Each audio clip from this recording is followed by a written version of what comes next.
जय हिंद हमारे सभी व्यूअर्स को। तो जो आज का वीडियो होगा वो होगा अग्निवीर स्पोर्ट्स कोटे के ऊपर। जी हाँ, अग्निवीर स्पोर्ट्स की भर्ती।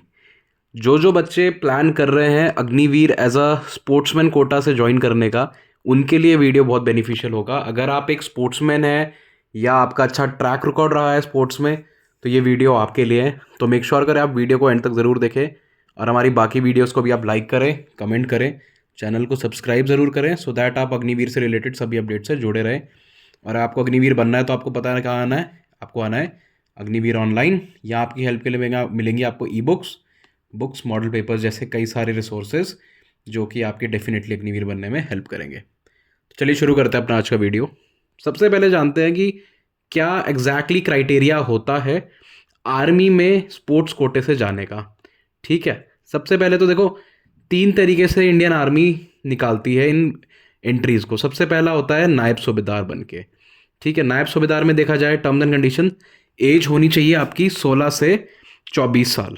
ठीक है, physical and medical standards as per service norms, मतलब जो नॉर्मल अग्निवीर भर्ती के लिए होते हैं वही आपके फिजिकल एंड मेडिकल नॉर्म्स होंगे।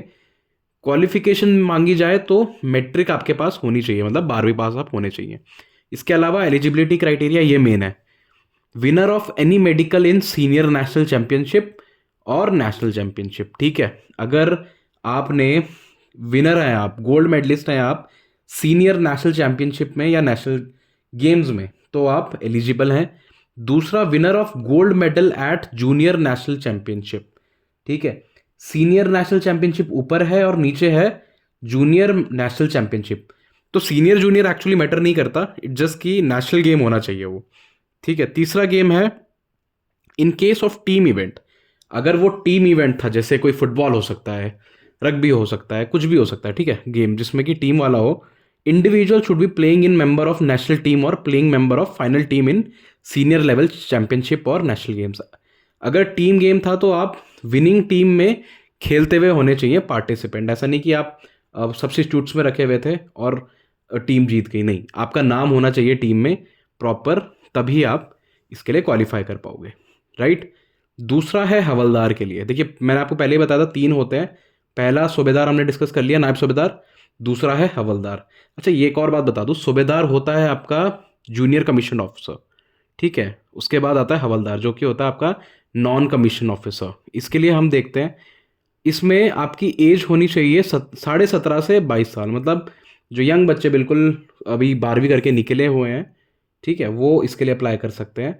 दूसरा, physical and medical standards as laid down by recruitment. वो रिक्रूटमेंट नोटिफिकेशन में आपका आ जाता है कि भाई क्या फिजिकल आपके स्टैंडर्ड्स होंगे और क्या मेडिकल स्टैंडर्ड्स होंगे। ऑल्दो ये होते अग्निवीर वाले ही मेडिकल स्टैंडर्ड्स या फिजिकल स्टैंडर्ड्स में से हैं।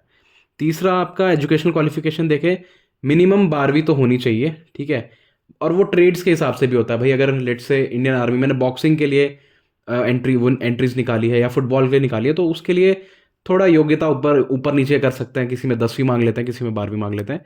उसके लिए आपको जो निकलता है इनका, ये पूरा लेटर निकलता है इस चीज़ रिक्रूटमेंट के रिगार्डिंग, वो आपको देखना होगा।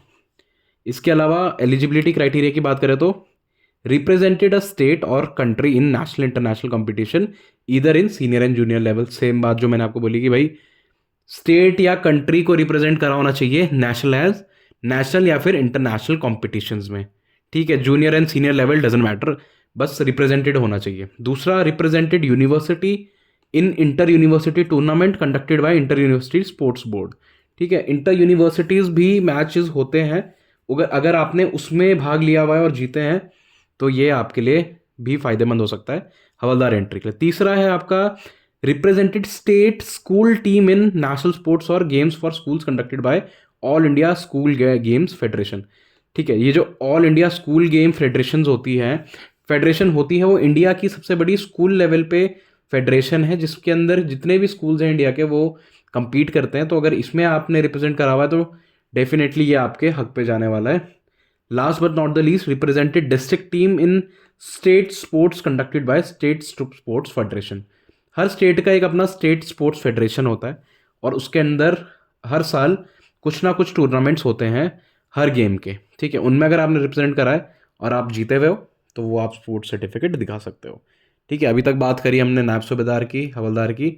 तीसरा हम बात करेंगे नॉर्मल जो आप सोल्जर के लिए जाते हो, ठीक है, जो कि बेसिकली एआरओज की भर्ती होती है। हर एआरओ अपनी कुछ सीट्स बचा के रखता है जो कि स्पोर्ट्स के लिए होती हैं, ठीक है। Sportsman can attend a recruitment rally of concern ARO as a normal candidate. Sportsman are given bonus marks commensurate to level of participation, ठीक है। मतलब नॉर्मल आप भर्ती दोगे जिसमें कि आपको वही 1600 मीटर, बाकी जो भी नॉर्म्स होते हैं भर्ती के वो सेम रहेंगे। इट्स जस्ट कि उसमें अगर आप स्पोर्ट्समैन हैं तो आपको एक्स्ट्रा नंबर मिलेंगे, आपके भर्ती होने के चांसेस ज़्यादा होंगे, ठीक है। और यूएचटी होता है आपका यूनिट हेडक्वार्टर टीम्स भी निकालती हैं इसमें to extend maximum 20% of soldier category and soldier category technical. जेडीएन टेक्निकल के लिए मेजरली होती है, तो डायरेक्ट रिक्रूटमेंट से इनको बोलते हैं, बट इनके निकलने के चांसेस बहुत कम होते हैं। तो मेजरली आपका सूबेदार लेवल पे एंड हवलदार लेवल पे ही ज़्यादा भर्तियाँ इसमें हमारे को देखने को मिलती हैं, ठीक है। तो यहाँ तक हमने बात करी आर्मी की। अब हम बात करेंगे नेवी की। नेवी में एक्टिंग पेटी ऑफिसर मतलब जेसीओ होता है। अगर आपको जेसीओ वाली एंट्री में आना है तो 12वीं पास होना आपका ज़रूरी है, 17 से 22 साल आपकी एज होनी चाहिए। बात करें क्वालिफिकेशन की तो you should have represented a state in national इधर एट जूनियर और सीनियर लेवल। पहली बात तो कि आपने स्टेट को रिप्रेजेंट करा होना चाहिए या फिर नेशनल को एज अ जूनियर और सीनियर लेवल में, ठीक है। और a university in inter university sports tournament, एक यूनिवर्सिटी को या तो आपने रिप्रेजेंट किया होना चाहिए इंटर यूनिवर्सिटी स्पोर्ट्स इवेंट में, ठीक है। इसके अलावा इंडिविजुअल गेम अगर आपने खेला हुआ है, सबसे यहाँ हम डिस्कस कर रहे थे पहला टीम गेम का, अब इंडिविजुअल की बात करें तो should have attend a minimum of 6th position in national senior and 3rd position in national junior, ठीक है। यहाँ ध्यान रखने की बात यही है कि एटलीस्ट आपका 6th पोजीशन तक आप आए होने चाहिए नेशनल्स में, और 3rd पोजीशन होना चाहिए आपके नेशनल जूनियर्स में, ठीक है। और 3rd position in inter university tournaments. तो वही मतलब अगर आप फर्स्ट 3 में हो, रनर अप में हो, तो आप इसके लिए अप्लाई कर सकते हो। इसके नॉर्म्स देखा जाए तो आर्मी से ज़्यादा ईजी हैं। तो ये सब एंट्रीज आपको ध्यान में रखनी पड़ेंगी, ठीक है। आती हैं ये साल भर में, बस पता नहीं चलती बच्चों को। तो इसके लिए आपको नोटिफिकेशन बार बार चेक करना पड़ेगा, और वो नोटिफिकेशंस अपडेटेड नोटिफिकेशंस आपको मिलेंगे अग्निवीर साइट में। तो मेक श्योर करें आप साइट को बार बार विजिट ज़रूर करें सो दैट आप अपडेट से जुड़े रहें। बात करें सीनियर सेकेंडरी रिक्रूट एसएसआर की, ठीक है, और एमआर की। देखो नेवी में एसएसआर और एमआर की भर्तियां भी होती है। अब इनके अंदर भी फर्दर स्पोर्ट्स से रिलेटेड आती हैं।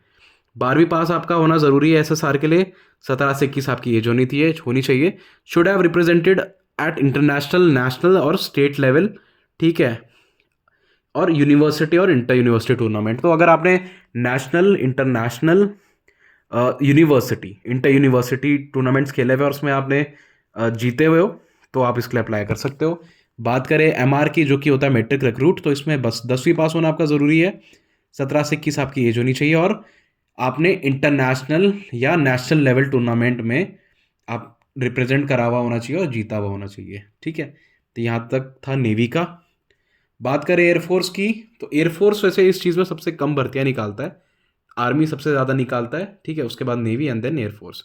एयरफोर्स में बात करें तो 12वीं पास होना आपका ज़रूरी है, 17 से 21 आपकी एज होनी चाहिए, ठीक है। और ये आपकी होती है एयरक्राफ्ट्समैन मतलब एयरमैन की रैंक, सोल्जर्स की रैंक के लिए।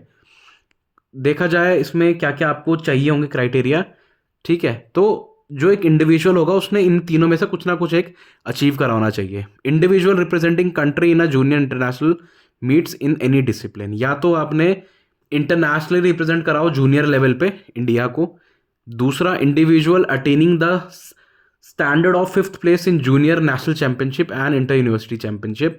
जूनियर नेशनल चैंपियनशिप और इंटर यूनिवर्सिटी चैंपियनशिप में आपने एटलीस्ट आपका 5वां प्लेस तक आया होना चाहिए। और अगर टीम इवेंट है तो the individual should have represented states in junior national championship and national school tournaments conducted by school game federation, जिसको कि एसजीएफआई कहते हैं। मतलब अगर आपने स्कूल गेम फेडरेशन में जूनियर लेवल पे नेशनल रिप्रेजेंट करा है, ठीक है, नेशनल में अपने स्कूल को या स्कूल को ही रिप्रेजेंट करा हुआ है, तो आपका सर्टिफिकेट वहाँ पे मान्य होगा, राइट।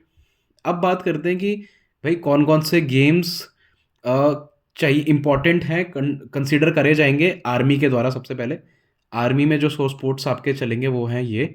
अगर हवलदार देखना है तो athletics, archery, badminton, basketball, boxing, cricket, cycling, equestrian sports, football, fencing, gymnasium, ऐसे करके बहुत सारे हैं। तो आप इसका स्क्रीनशॉट ले सकते हो।